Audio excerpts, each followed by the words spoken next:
Hey everybody, welcome to UnBleach Your Curriculum in a CI classroom. I am so excited to have you in my session today. First of all, I gotta introduce myself. My name is Jennifer White, and I'm super thrilled to have you in this webinar. And I hope you learn a lot today. I am a Spanish teacher. I teach levels 1, 2, and 3. I'm originally from the Dominican Republic, and I live in Alabama. So hopefully that's some interesting stuff about me. Oh, also, I have 5 kids. So in this picture is my family. You'll see my mom and my dad, my husband, and my sister, and then you'll see my 5 children there. So this is exciting. I like to add my family into every presentation because if there's a picture of them there, then I feel like I am not alone. I do get nervous, you know. Anyway, before we begin, I want you to take a deep breath. It's gonna be okay. I know that a subject like this, you already know if it's called UnBleach, you know that it's a little testy, but it's something that we definitely have to talk about. And I'm glad that you're here listening. Okay, so why do we need to unbleach? First of all, what does it mean to unbleach? And when I think of the word unbleach, I think of first, I'm thinking about bleaching. We have to clean things, take stains off. So we use bleach to take stains off. But sometimes we use too much bleach and it just disintegrates the material or affects the material in a way that it can make it fall apart. And I feel with world language classrooms, I think that's what we've done. We've done that for years and years. Always our resources and what we've taught our students have always been pictures and images and videos of people that are not of color. So maybe here and there, but not an emphasis that there are people who speak our world languages that are not always the majority of the people. So anyway, I hope this is not anything to offend anybody. This is all about education, about being better teachers for our students and better people for ourselves, right? So in our world language classrooms, what race, ethnicity, or color do the language we are teaching represent? So as I teach Spanish, and maybe I'll show clips of a soap opera. We decide to watch a soap opera in class. The actors are normally all white. They're all look like they're from Spain. They're probably not from Spain, but they're the lightest people of every culture. Like if you look at the Mexicans, there's usually Mexicans with blonde hair, blue eyes. They look as European as possible. And this is an image that we're showing our students that, okay, these are the people that speak Spanish. Now, some of us live in areas where we see Mexicans that look a little more indigenous. So we think, okay, that's what Mexicans look like. But when it comes to success, we don't see those type of Mexicans on the TV. Now, what race, ethnicity, or color do your students represent? In general, world language, what does world languages represent? What color, what ethnicity, what race? Is usually a mixture of everything. Sometimes when we're looking at like the Asians, yes, there are Asians that they have a certain complexions, but nowadays there's people that speak Mandarin Japanese that are not Asian. There's people out there that are not. There's mixed kids out there that they're mixed with Black or Hispanic. And that way, that means that now this has expanded to a broader audience, and we can teach our world languages to practically anybody. And it's always been this way. But sometimes there is something in our brains that's telling us that only a certain amount of people or a certain type of people are able to acquire language or be successful in life. So does your classroom, if you think about your classroom, does your classroom resources match the representation of your students? So if you have students that are mostly, like, let's say if you work in a predominantly Black school, do you have resources where there's people of color that your students can look at and can relate? If you work in a predominantly white school, we probably don't have that problem. There's enough resources for that, and it's not a problem. But it is a problem because then that's the only viewpoint our students can see. They can see, oh yeah, that person is a Hispanic. But when they see someone like my husband's from Panama and he's very dark skinned, if they see someone like him speaking Spanish, they'll probably say something like, oh my goodness, what a smart Black man. And it's not something that they're trying to be offensive. It's something that they don't understand, that there's people of color that speaks all languages. So if you don't match your resources with your students, then it's time to change things up a bit. So as you can see, even in this slide, I already have people of different cultures in my slide. This is how I do it everywhere. Now we're going to get started with Google. And I've presented this before in several workshops just by Googling, because Google is a powerful tool. It sure is. Sometimes we Google things and the images we get are the images that we are used to getting. We're used to getting these type of images. So if I Google beautiful girls, this is what I get. That match. Oops, sorry. I told my Google and it's talking to me. Okay, so if I Google beautiful girls, this is what I get when I Google it. Okay, and then there's a young black guy here, but the only reason he's there is because he wrote a song called Beautiful Girls. All right, if I write it in Spanish, if I write images of children playing, this is what I get. Not a good representation of the world or a good representation of our classroom. Maybe my classroom represents my classroom very well, but maybe not your classroom. How about this one? Images for kids swimming. And I see there's 2 kids of color. I see an Asian. Oh, I see 3 kids of color and an Asian boy. That's so awesome. Let's keep on going. Students in a classroom. Now, you know there's a variety of students in the world. And look at what we have. I wish there was representation of a school in Asia, or a school with mostly Asians, or a school with mostly black kids. It's not. It's some of them are varied, and you could look at them and they all, but the majority are not varied, are not diverse. All right, when I Google the phrase images of people doing crime, this breaks my heart because this is what I see. I don't see any white people at all. It's like they're all people of color.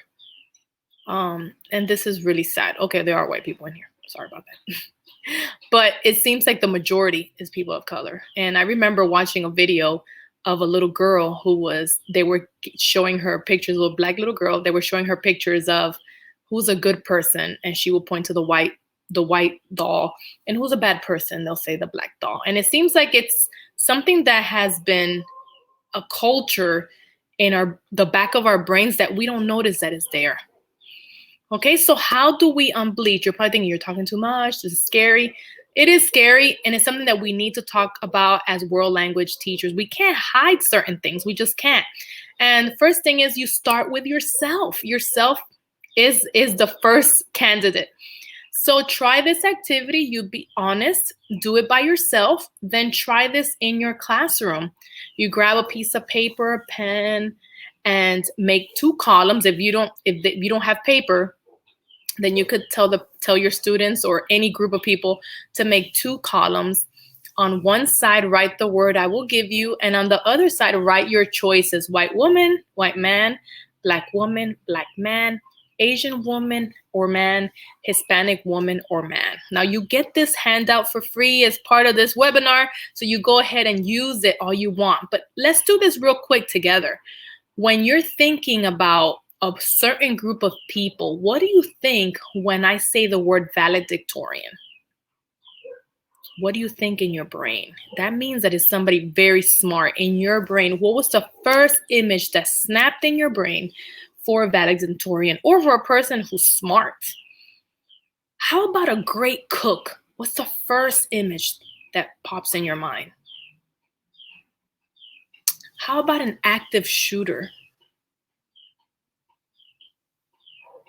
Or a rapist? How about a thief or a shoplifter? How about a DoorDash worker? Are they young? Are they older? How about teacher of the year? What does a teacher of the year look like? What is our history in your state, in your country? If you have a teacher of the year, what do the teachers of the year normally look like? And if you go back and see images of them, is there a representation of different cultures? The principal of a top school, Normally, what does that person look like? A sergeant in the US Army. How about a genius or a manager? Or how about a worker? And I know I'm going a little fast, but I hope that in your brain you were able to maybe jot down some things or just think about some of the things. I have biases too. I've had to face them and then work on them because all of us do. All of us have that little thing inside of us. It's just not great. Something that's not pretty. And these are the things that we have to acknowledge and say, okay, I don't have that. I need to do better in this. And as teachers, that's what we do. If we make our students better, we should be also improving ourselves. So how do we work on personal biases? And these are just a few tips. You ask yourself certain questions. Where is this bias coming from? Why am I making such a big deal about this? Is this important? Does it help me be a better person or does it help somebody else? Now, I'm going to tell you one of my personal biases. Don't laugh, but as I was growing up, my dad, he used to drive, and every time somebody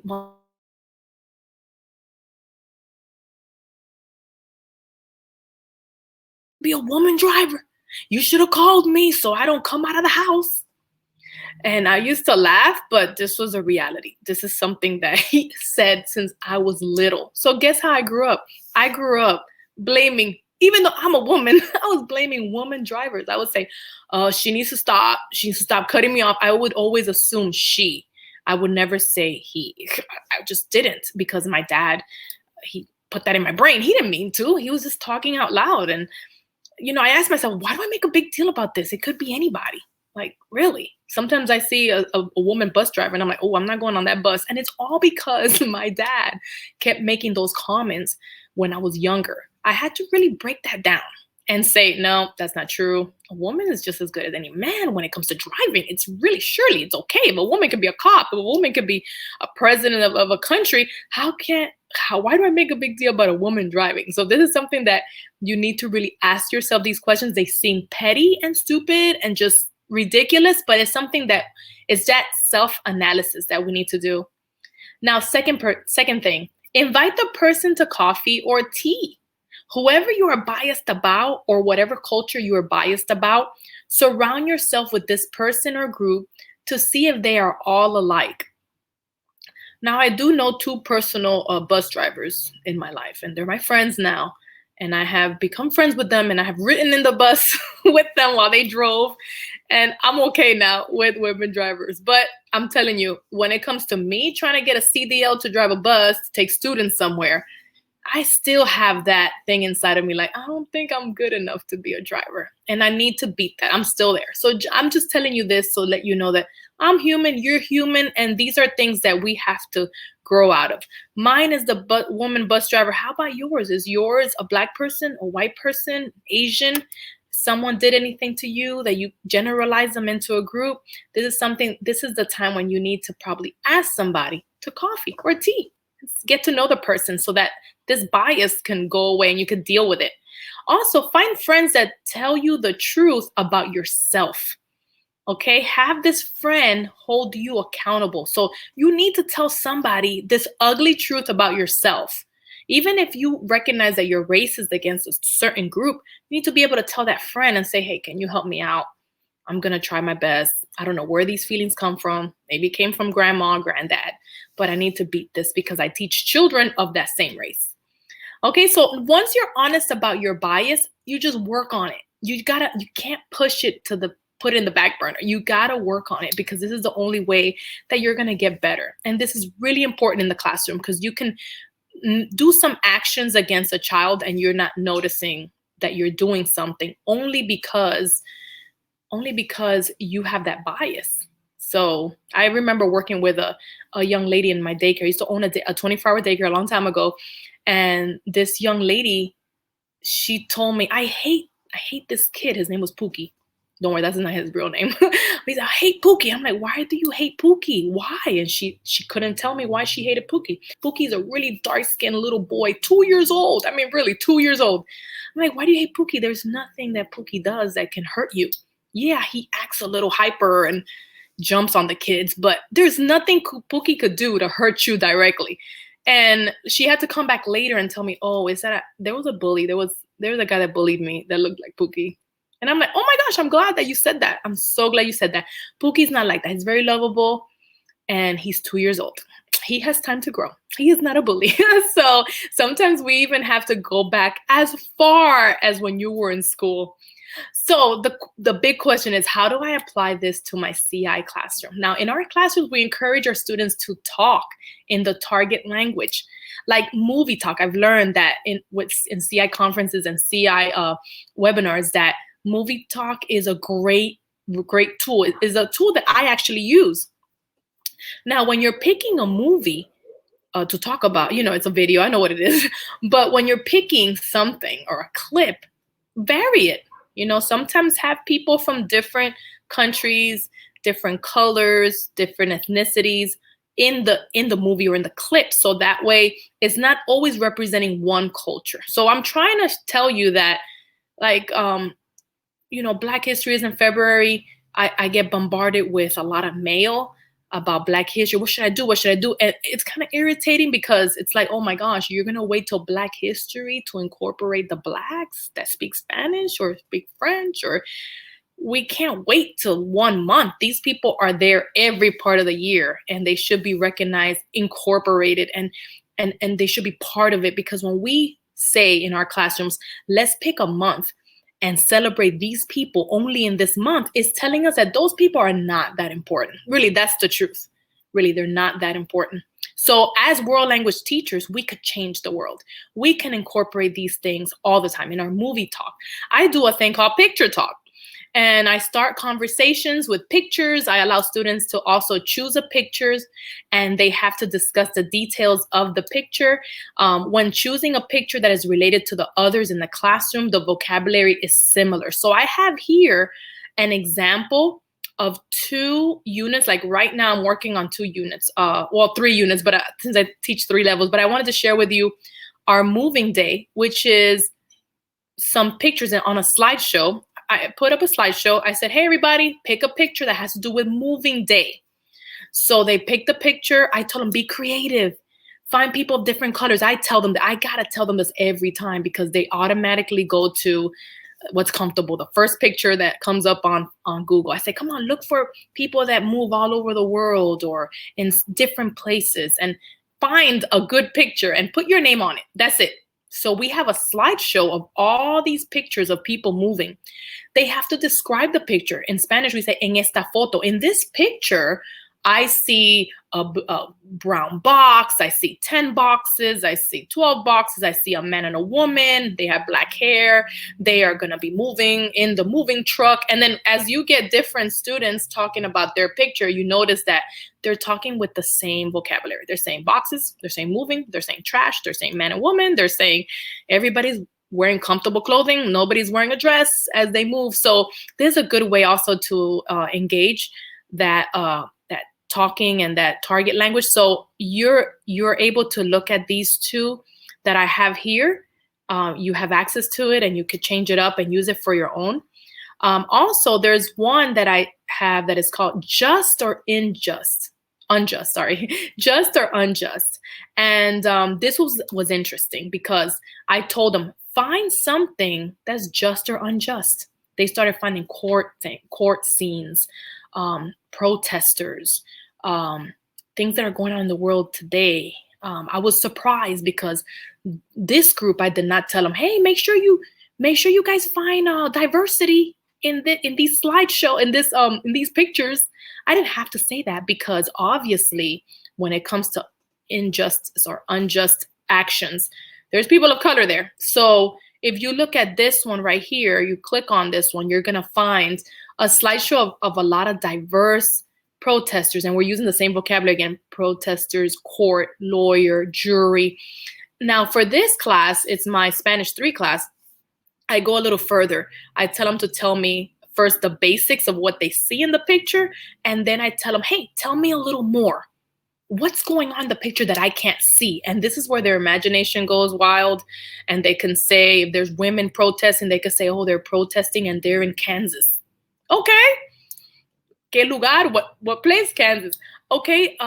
What's the temperature? Then they start using their numbers again. And this is just good stuff to use when you're refreshing those other skills that they could have forgotten when they left school and they come back and they forget vocabulary. This is great. This is really great. And I've found this to be very useful. Picture talk is really good. So I have 2 picture talk slideshows for you to have. All right. Also, how do I incorporate this? How do I unbleach? Everyday routines, okay? You play music as students walk in. Make sure that you have music from different genres. Explain to the kids where the artists are from. You could flash a picture and show them the classroom decor, pictures of famous Afro-Latinos. Now, I'm talking about Afro-Latinos because I teach Spanish, but if you teach any other language, show students that there's a variety of people that speak that language. Okay, it's not just a certain color or a certain culture of people. There's so many people that speak that particular language. So share that. It's something that you're proud of. You're teaching this language and you want everybody to know that not just you speak this language. So include pictures on worksheets. Like every time I assign a worksheet, especially if it's online, I don't have to print it out and waste the ink. I go ahead and put a picture, and it's easier for me. I use Google Docs, so I get to see with the picture what document it is. Oh, this is Spanish 3 because I had a lady with the puffy hair, or this Spanish 2. This is a lady that fell on the floor, and that's what I do. And then bell ringers. Sometimes you walk in and you have a refresher. Make sure you have pictures, a variety of pictures. And these pictures I have right here on the screen, I wanted to share with you this resource. And I know that you can't see it that well on the presentation, but you will also receive the whole slideshow with all the links where you can press on it and you can see everything well. But these 4 pictures you see on the screen are pictures that comes from pexels.com. Pexels.com is a free account, and it has pictures of anything, and it's free, and it says on there free to use. Some stuff you pay for it, but there's so much free stuff. You could look on there, Asian people, Black people, Hispanic people, and one lady right here, the one applying the makeup, that's actually a free video. So you can use free videos like for your movie talk. You can't find enough stuff, then you could find it here on pexels.com. Pretty cool. Okay, so the literature, music, and dance. Choose at least one novel to read in class that features African descent, Afro-Latino, or is written by an Afro-Latino or African descent author. And this is hard to find. This is not easy. It's like now it's emerging more people of African descent are authors, but there are some out there, but especially those that can write and it could be comprehensible. It's kind of hard to find people of color, like for instance, Hispanics that are writing books that are comprehensible. Every time I pick up a children's book, and I'm in the Dominican Republic, that's where I'm from. I don't know if I said that. But when I go to Dominican Republic, I pick up a little cartoon book. Oh my goodness, the words are humongous and hard to understand. But that's how they teach their kids. They're immersed in the culture and they teach them these words and they speak like that. Okay, when I'm in Miami, I see the news, and when you hear kids talking on the news because they're being interviewed, they have this huge vocabulary. You're like, oh my goodness, he has these big words. That's just the culture. It's just a culture. But if I'm trying to learn how to speak Spanish, I cannot use the resources that some Latin Americans create because they're creating it at a different level than the level that we're trying to teach our students. So here are some resources like Chris Mercer has Yanga. There's some Afro-Latino characters. Choose Afro-Latinos in history. I put on here AC Quintero's website where you could find her books. She's an African-American author and she writes in the target language, and it's good to have authors that are African-American as well. If you're studying a particular country, be sure to research the African culture of that country. Like I was reading up on Brazil, yesterday, and because I was doing a presentation on Brazil. And did you know that almost half of the country is Black? It's like, whoa, that's pretty cool. I mean, my kids need to know that because when we research Brazil, I wonder if we're only going to find the light-skinned Brazilians. Or are we going to find mulattoes only? Are we going to find the dark-skinned ones, or the dark-skinned ones are the ones that are hidden? We never know. Also, check out some musicals, musical artists that are also popular, and they are people of color. Each Latin American country has a typical folk dance. Look it up. Just not only Latin America, but in all world languages classroom in all the countries, they have different dances.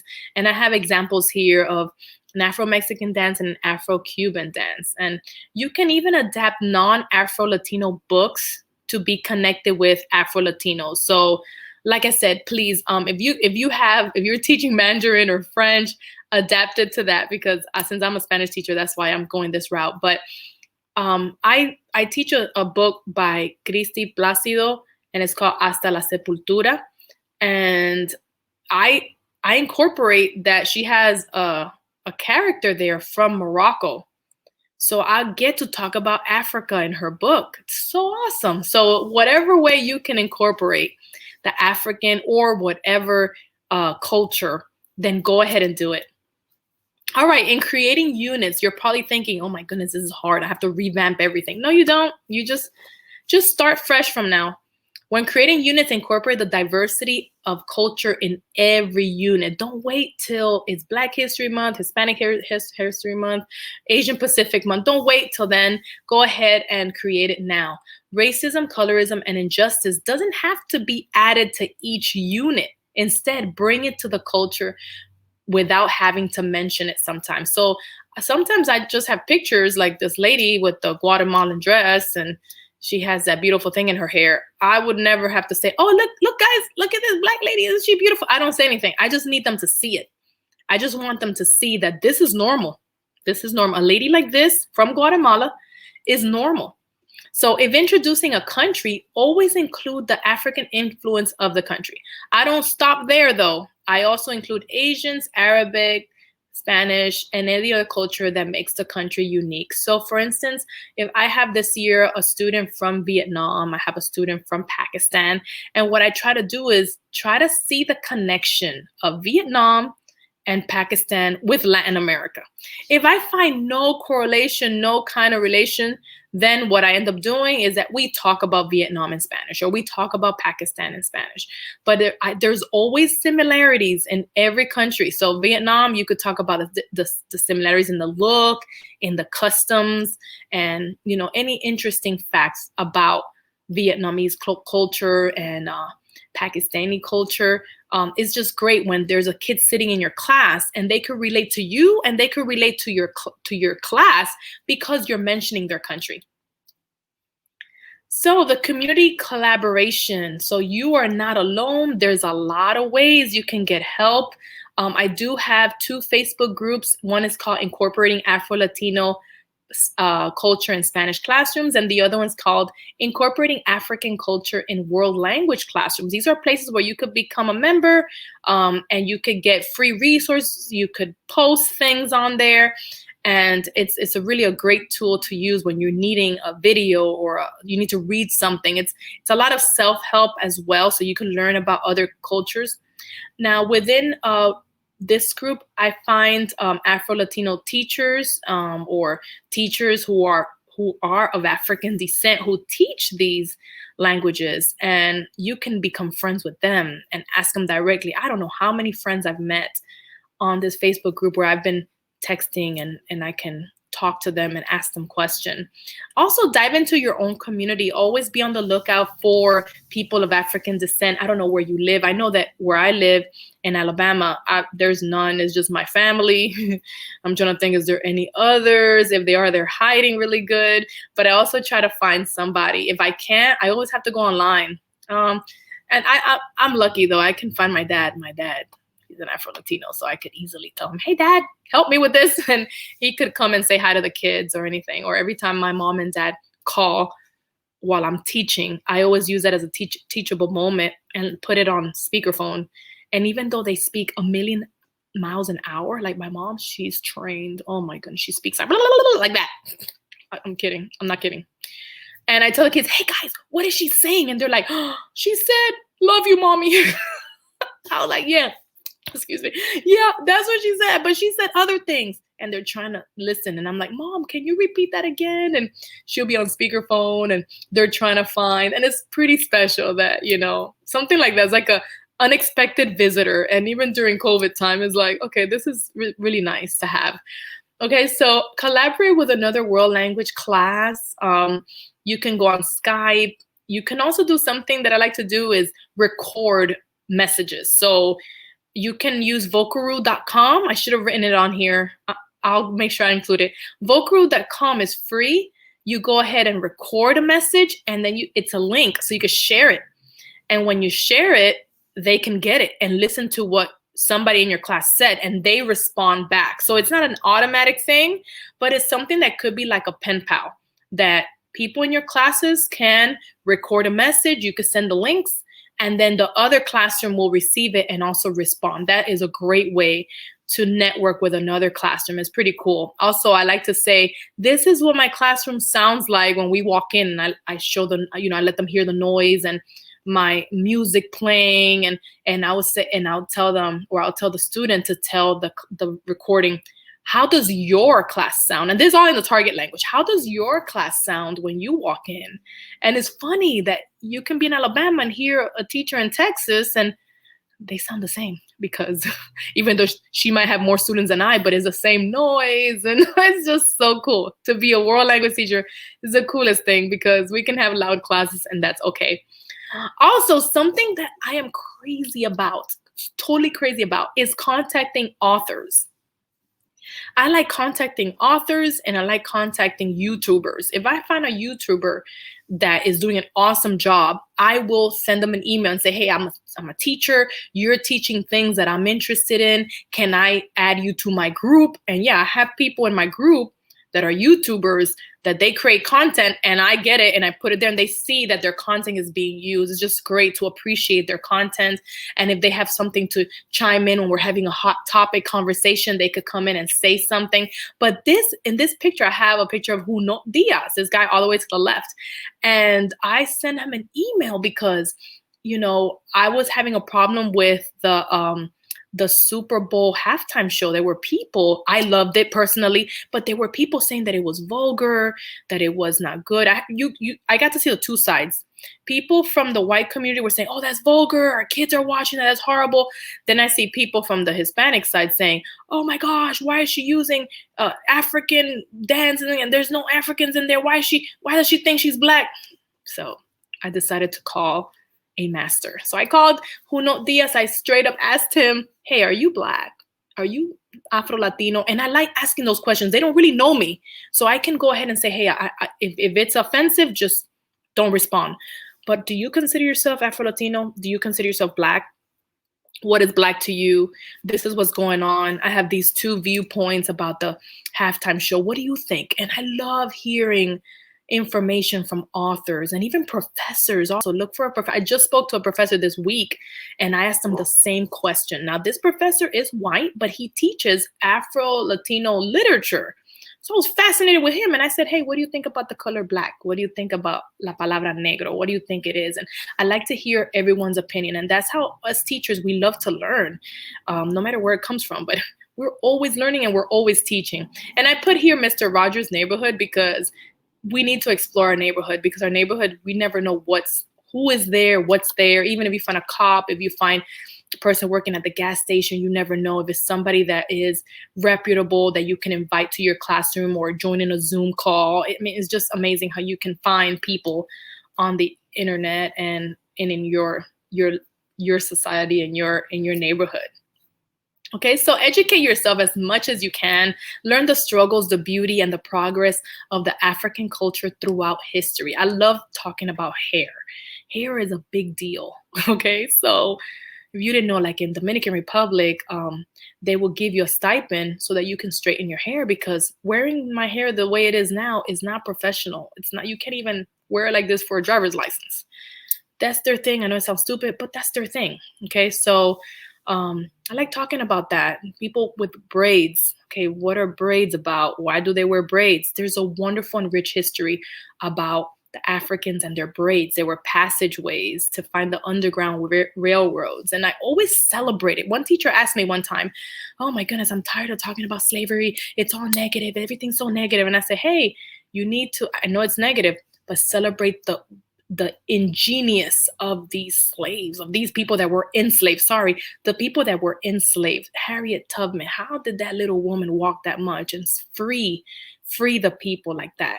How did Martin Luther King do what he did? I mean, I'm just mesmerized and I just admire so much. How did they figure out to make a passageway with hair? Because they use what they have, something that we don't have in this generation. You know, a lot of our students are like, I don't have that. I need that. I hate my school. And they're just complaining. And we tend to do that too. We're spoiled. But we need to remember that when we go back to history, people use what they had. And we as teachers have to be resourceful like that. And we're like that. We are resourceful. Our department sometimes doesn't give us all this money for us to buy everything that we want. So we have to use what we have. And that's why we're having this webinar here. And that's why this Comprehend workshop is happening, because we want to collaborate with everybody and just support each other and learn more. So you made it. You made it to the end of the presentation. Hats off to you. I'm not wearing a hat, but if I did, hats off to you. Thank you so much. This is my immediate family right there. My husband, Reynaldo, and my son, Elijah, and my little Lizzie and Ariel. And then my two boys that we adopted, Adrian and Jordan. They're both mixed with Dominican, Panamanian, and white. So it's kind of like I like my family. Kind of weird looking, but we love my family. Anyway, if you have any questions, you can contact me on Facebook. I have a Facebook page called Afro-Latina Teacher, or by email, afrolatina.teacher@gmail.com. It was a pleasure to chat with you, and I hope that you learned a lot. If you have anything, any comments to tell me, please send me an email. And I'm so excited. I will provide this workshop or this slideshow so that you can see it fully and press on it, and you can click on all the resources that we have here. Thank you so much again for everything, and have a great conference. Adios.